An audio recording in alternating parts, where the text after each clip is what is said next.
Con il primo riferimento in 16, in seconda posizione troviamo Rolling Blessed, a seguire Ron Howard che aveva sbagliato ma si è rimesso prontamente, e cavalli che vanno sul rettilineo di fronte 33-3 400 con sempre a comandare l'allievo di Alessandro Gocciadoro Romanza Font, Rolling Blessed in seconda, la via del largo all'esterno nel frattempo è stata presa da Rolls degli Ulivi che aveva sbagliato ma si è ripresa prontamente, e cavalli che vanno al completamento della seconda piegata con Rolls che ora va ad accompagnare il leader della corsa, vale a dire il numero 2 di Romanza Font. 1-4-7 il passaggio agli 800, la scia di Rolls è stata presa da Ron Howard SM con di dentro sempre Rolling Blessed.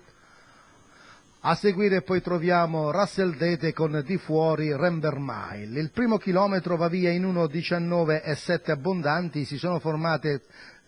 esattamente 3 pariglie con Romanza accompagnata da Rolls degli Ulivi. A seguire troviamo Rolling Blessed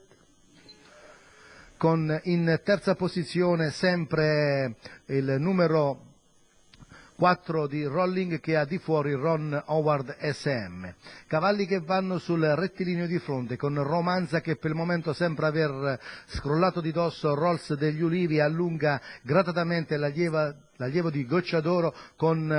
Ron Howard ora che ne va a dare la caccia dalle retrovie, cerca di muoversi nel frattempo anche Ramber Mile, il miglio in 2-4 da parte del leader con numero 5 Ron squalificato, deciso l'attacco numero di Romanza 4 Font, squalificato, sembra venire con passo spedito. Ron Howard va ad attaccare al termine della piegata, Romanza Font la passa come vuole Ron Howard SM e si presenta da assoluto leader in addirittura di arrivo. Ora si fa sotto nel frattempo anche il finale di Ramber Mile, ma Ron Howard SM e Giampaolo Minnucci vanno a mettere il sigillo in questa quarta corsa del pomeriggio nei confronti di Ramber Mile e di Russell Dete che proprio nei pressi del palo mi sembra abbia giustiziato Romanza Font che aveva condotto fin dalla partenza. 2:48 intanto il tempo totale, 1:16 e 6 il ragguaglio al chilometro, l'ultimo quarto in 32:14,8 addirittura di arrivo, la vittoria per Ron Howard SM e Giampaolo Minnucci,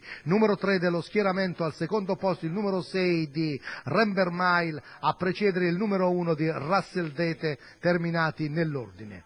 I numeri 3, 6, 1, il probabile ordine d'arrivo numerico ed ufficioso in questa quarta corsa del convegno, la linea può tornare ai campi che sono in partenza.